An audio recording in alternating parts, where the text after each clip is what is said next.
Bien, hace unas horas, le diría, fue unos días atrás, que escuchábamos claramente algunas críticas que provenían desde el Frente Amplio por modificaciones que consideró el Frente lo estarían perjudicando, o mejor dicho, estarían beneficiando a la coalición multicolor para las próximas elecciones municipales. Puede, obviamente, al no estar uno absolutamente empapado de cuáles fueron las modificaciones que se realizaron, no entender exactamente hacia dónde apuntaban o por qué se realizaban estas críticas. Nada mejor que para hablar de este tema, del acto eleccionario en sí mismo, como siempre, recurrir a la palabra de Wilfredo Penco, vicepresidente de la Corte Electoral, que una vez más nos acompaña. Placer de recibirlo. Buen día, ¿cómo le va? Buen día, con mucho gusto de estar por acá. Bueno, uno si escucha desprevenidamente lo que fueron las declaraciones del presidente del Frente Amplio de hace algunos días atrás, puede alertarse sobre algo que dice: ¿cómo no me enteré? ¿Cómo pasó desapercibido algo que afectaría mis derechos democráticos como ciudadano para votar? Nada mejor que preguntar específicamente de qué tipo de modificaciones estamos hablando y hasta dónde pueden llegar a ser o no sustanciales, como para que un partido político, en este caso el Frente, pueda sentirse afectado. ¿Cuáles fueron esas modificaciones? La Corte Electoral aprobó el reglamento para las elecciones departamentales y municipales en el mes de diciembre, a fines del mes de diciembre, y lo hizo tomando como base los reglamentos de elecciones anteriores. Hay un punto que viene siendo polémico desde el primer reglamento de la elección municipal en el 2010. No hay que olvidar que por primera vez hubo elecciones municipales propiamente dichas en el 2010, Claro. que es la disposición que establece la Constitución en una de sus disposiciones transitorias y especiales, que prohíbe a quien fue candidato por un partido político en la elección interna hacerlo por otro partido, dice la Constitución, en la elección nacional y departamental siguiente. Entonces, cuando se reglamentó la elección municipal por primera vez, la discusión que se planteó fue: ¿esa prohibición alcanza también a las elecciones municipales o es solo para las nacionales y las departamentales? Claro. En el año 2010, la Corte, que estaba integrada de una determinada manera, entendió que la prohibición no alcanzaba a las elecciones municipales. Pero la Corte cambió en su integración y en el 2015 entendió otra cosa. Entendió que esa prohibición sí alcanzaba a las elecciones municipales, es decir, quien había sido candidato por un partido en la elección interna no podía ser candidato a alcalde o al consejo municipal por otro partido en la elección municipal. Y ahora, en el 2020, con otra integración más, la tercera integración de la Corte, se cambia el criterio y se vuelve a lo que se dispuso en el 2010. Ese es el cambio fundamental. Yo, que soy el único de los 9 ministros de la Corte que integró esas 3 cortes electorales, siempre voté lo mismo, desde el 2010, porque entiendo que el constituyente, al hablar de elecciones departamentales, en el año 96, que fue cuando se aprobó esta Constitución, estaba incluyendo a lo que en ese entonces se entendía por elecciones municipales, que era la de 3 juntas locales en Río Branco, San Carlos y Bella Unión, que eran las únicas 3 juntas locales que eran de carácter electivo. Y que se votaban en esa época en la misma hoja de votación en la que se votaba el candidato a intendente, el candidato a junta departamental y a esas juntas locales en esas jurisdicciones especiales. Ahora, después de la ley de descentralización, hay 2 hojas de votación, una para intendente y para miembros de juntas departamental, otra para municipios.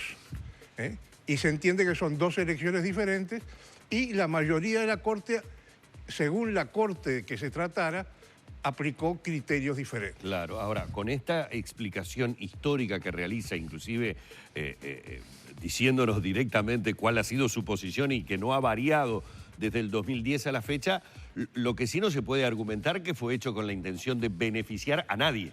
Bueno, yo soy juez electoral y naturalmente los argumentos que manejo en la Corte son fundamentalmente argumentos de carácter jurídico, sin dejar de reconocer que la Corte Electoral es también un órgano político.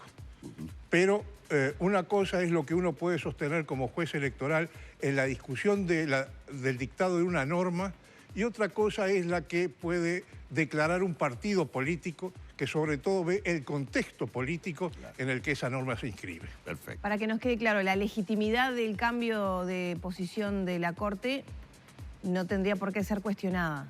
La decisión de la Corte está respaldada por una mayoría, que es una mayoría circunstancial, como lo fue también la mayoría del 2015 y como lo fue también la mayoría del 2010, porque en ninguna de las tres oportunidades la norma fue aprobada por unanimidad. El tema está sobre la mesa, es un tema discutible, es un tema opinable, y cada uno opina según los argumentos que expone en cada caso. ¿Deberían ser decisiones por unanimidad estas tan delicadas?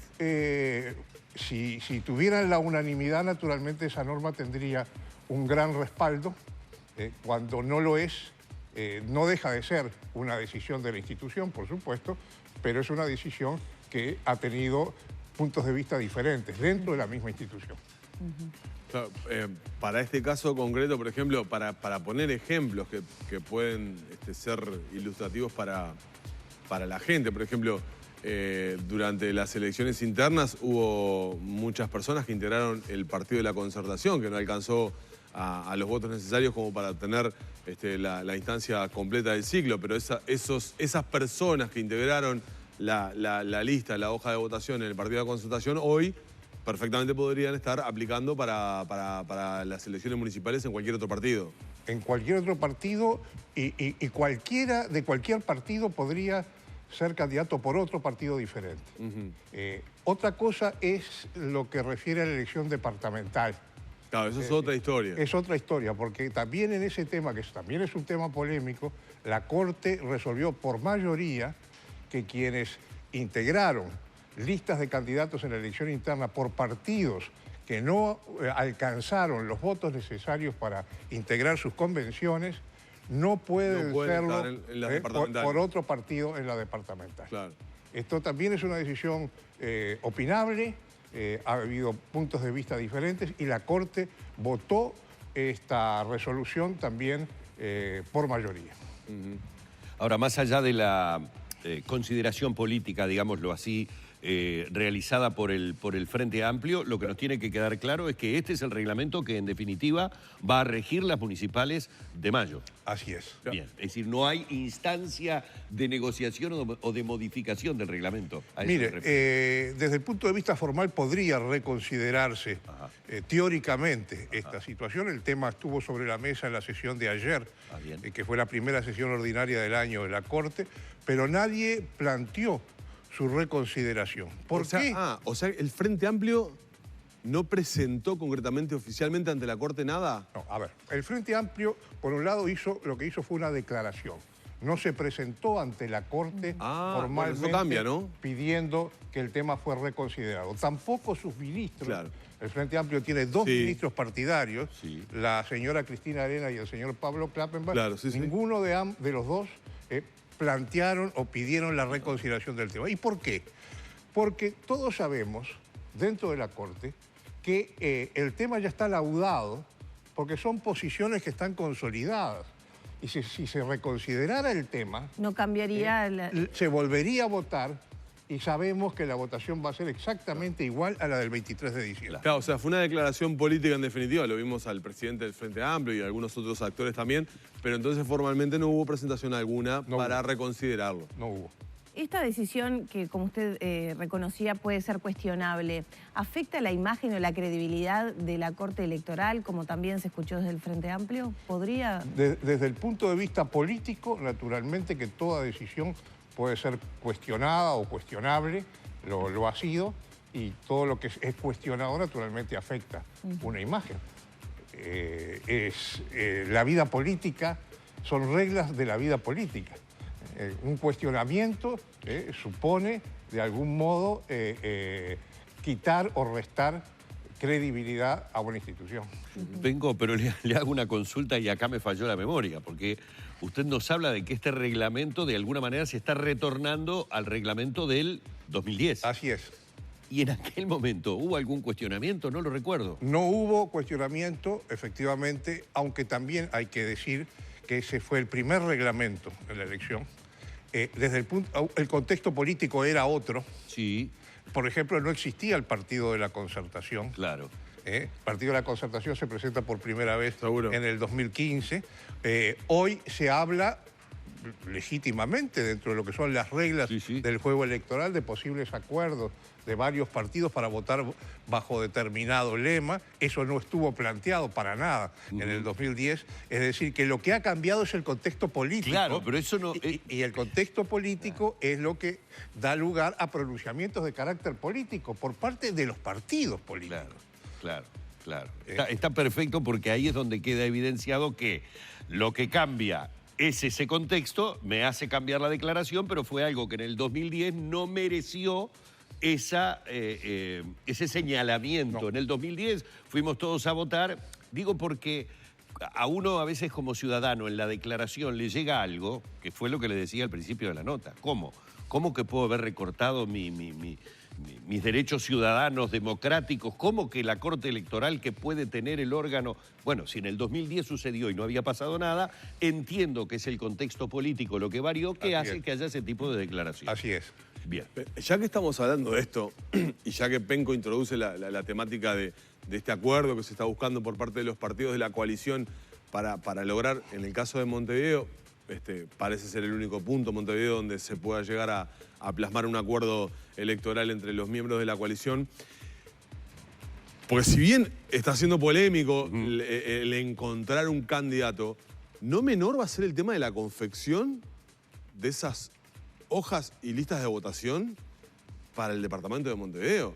Sí. Porque si se llegara a encontrar un candidato de consenso único que vaya en un lema único, quienes estén en esa nómina, no tiene que haber integrado nóminas en las elecciones anteriores, digamos, en las elecciones internas o nacionales, en otro partido, en otro lema. Así es. No solo Creo que es más difícil eso que encontrar el candidato. No solo candidatos a intendente, sino tampoco candidatos a juntas departamentales. Por eso digo. Es decir, que no hay que olvidar que en el caso de la elección departamental estamos eligiendo intendente, pero estamos eligiendo también al órgano legislativo, que es la junta departamental, y naturalmente quienes son candidatos a ese órgano no pudieron ser candidatos, no debieron ser candidatos por otro partido diferente en la elección interna. En eso la norma es clara y nadie la discute. No, por eso digo, no lo dirá usted, pero lo digo yo, desde el punto de vista de la consideración. Va a ser tremendo lío poder armar y confeccionar una hoja de votación sin cometer ningún error. Que bueno, luego puede ser. Por eso. Si se cometiera un error, puede ser impugnado. Humberto, esa lista. Humberto, claro. La negociación política. Claro. Si se elige un lema y un candidato de consenso, quienes estén en la hoja de votación justamente para la Junta Departamental, tienen que haber integrado ese lema en las elecciones anteriores. Más que haberlo integrado, no pueden haber integrado otro lema. Otro. Porque podrían haber sido candidatos por ningún lema. Está bien la puntualización, está bien. Va a ser difícil. No menor, y ¿no? hablando de lo difícil, hay un plazo. Este plazo se cumple, un plazo para la presentación, en este caso, de los candidatos. Los candidatos a intendente. A intendente. Que los elige el órgano deliberativo departamental del partido de que se trate.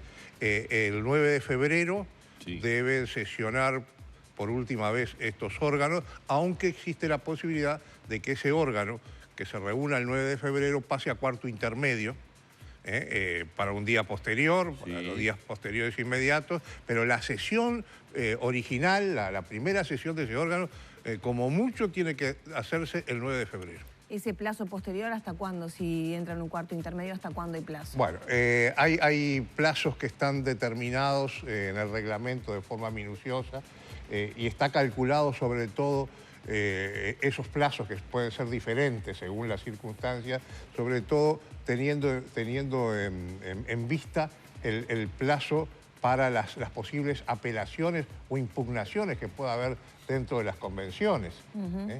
Todo esto tiene como objetivo final que se cumpla rigurosamente con lo que establece la propia ley de elecciones, y es que el registro de las hojas de votación, el plazo último es un mes antes de la elección. Es decir, el 10 de abril a las 24, a las 12 de la noche, vence el plazo para el registro de las hojas de votación, tanto para la elección departamental como para la elección municipal. Claro, o sea que lo rápido o lo más inmediato es la elección o la proclamación de los candidatos a intendentes. La nómina con los distintos nombres en lo departamental puede llegar hasta esa fecha de abril. Y en lo municipal lo mismo. Ajá. Es decir, los consejos municipales, los candidatos a alcalde y a integrantes del municipio, también hay plazo hasta el 10 de abril para el registro de las hojas de votación con las nóminas de candidatos correspondientes. Recordemos también un poco para la gente en medio de esta vorágine de declaraciones políticas que este trabajo tiene que ver con el hecho de que se haga un estudio de si el candidato que se presenta para el departamento que sea está habilitado o no está habilitado para ser candidato por diferentes motivos. No sé, se me ocurre presentar a una persona que es extranjera, por decir algo, en un partido político. Dice, no, este señor es paraguayo, no puede presentarse. En definitiva, es por eso lo de tener un plazo para determinar allí si todos esos candidatos están habilitados para participar. Así es, efectivamente, los candidatos tienen que reunir los requisitos que en cada caso establece la Constitución o la ley en el caso de los alcaldes y integrantes del municipio. Y aprovecho esto para poner un ejemplo, que lo tenemos hoy en las noticias. Está el tema de Carlos Moreira. Claro. Y bueno, se me ocurre preguntarle, ¿puede ser Carlos Moreira candidato a la intendencia por el Partido Nacional?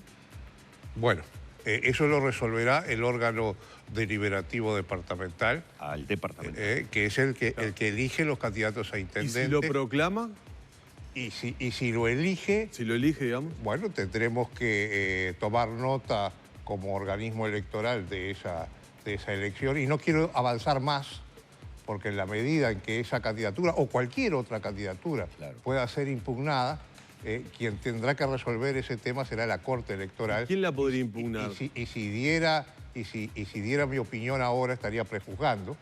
Quedaría inhabilitado su voto. Exactamente. Pero podemos analizar en qué posibilidades podría ser impugnada. Bueno, por supuesto, las impugnaciones, por lo menos en esta instancia, pueden ser realizadas dentro del mismo partido. O sea, otro miembro del partido puede impugnar. Efectivamente puede impugnar. La autoridad nacional del partido también podría eventualmente adoptar una resolución del tipo, pero no quiero avanzar mucho más en el tema porque, reitero, en la medida en que la Corte puede estar llamada a juzgar en el tema, quiero ser muy prudente en este asunto. No, me gustaría conocer a nivel general qué aspectos podrían ser impugnados, por ejemplo, de esta candidatura. No sé, Humberto decía que sea extranjero, en este caso... Claro. Que haya sido expulsado y haya regresado. Bueno, eso es una decisión del partido. Efectivamente, el Partido Nacional comunicó a la Corte en su oportunidad que el doctor Moreira había renunciado a ser candidato a senador en aquella instancia y también a su condición de integrante del Partido Nacional, y que el partido, la dirección partidaria, había aceptado ambas renuncias. Ese es un hecho concreto. Pero el hecho de que haya renunciado y que esa renuncia haya sido aceptada no quiere decir que el partido pueda revisar esa decisión en cualquier momento. Claro, pero en este momento, ¿estaría habilitado para presentarse o no? Desde el punto de vista como ciudadano, en la medida en que no esté inhabilitado formalmente por la justicia, por supuesto que puede ser candidato. Aunque esté dentro de un proceso judicial. Sí, como porque todavía no hay... tendría que haber sido procesado. Claro. O condenado en determinadas circunstancias. Pero él integró lemas ya en el Partido Nacional en este ciclo electoral. ¿Lo podría hacer por fuera o no? No, por supuesto. ¿Siempre dentro del Partido Nacional? Siempre dentro del Partido Nacional. Antes de terminar, hay una polémica importante en cuanto a los cargos del futuro gobierno con el Frente Amplio. Uno de los cargos, ya se ha señalado que no tendrá integración por parte del Frente Amplio, aparentemente es la Corte Electoral. ¿Qué opina usted? Bueno, la Corte Electoral la elige la Asamblea General. La elige de esta manera. De los 9 ministros de la Corte, hay 5 de ellos que son elegidos por los 2/3 de la Asamblea General, que son ciudadanos, dice la Constitución, que por su ubicación en el escenario político del país son garantía de imparcialidad. Y hay otros 4, que son los que representan a los partidos políticos, que son elegidos por el sistema de representación proporcional. Es decir, que es la Asamblea General la que resuelve en el tema, no es el Poder Ejecutivo el que resuelve, son los partidos políticos en su conjunto, porque ningún partido, ninguno, tiene 2/3.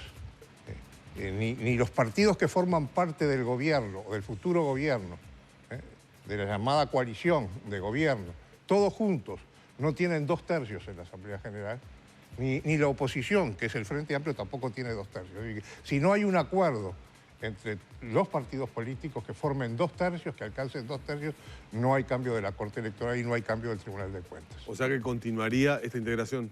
La Corte que fue elegida en 1996, durante el segundo gobierno del doctor Sanguinetti, debió haber sido cambiada durante el gobierno del doctor Valle. No se alcanzaron los 2/3, por lo tanto no fue cambiada. Debió haber sido cambiada entonces durante el primer gobierno del doctor Tabaré Vázquez. Tampoco se alcanzó esa mayoría especial y por lo tanto esa Corte duró 14 años cuando debió haber culminado en el año 2000. Bueno, vamos a agradecerle una vez más la amabilidad del vicepresidente de la Corte Electoral, Wilfredo Penco, que siempre llega aquí arriba gente para tratar en la medida de lo posible de desentrañar un montón de misterios que se van dando, especialmente cuando llegan las épocas electorales, de lucha electoral, política electoral partidaria, que obviamente hacen que tengamos muchas dudas para trasladarle. Con mucho gusto. Muchísimas gracias. Gracias.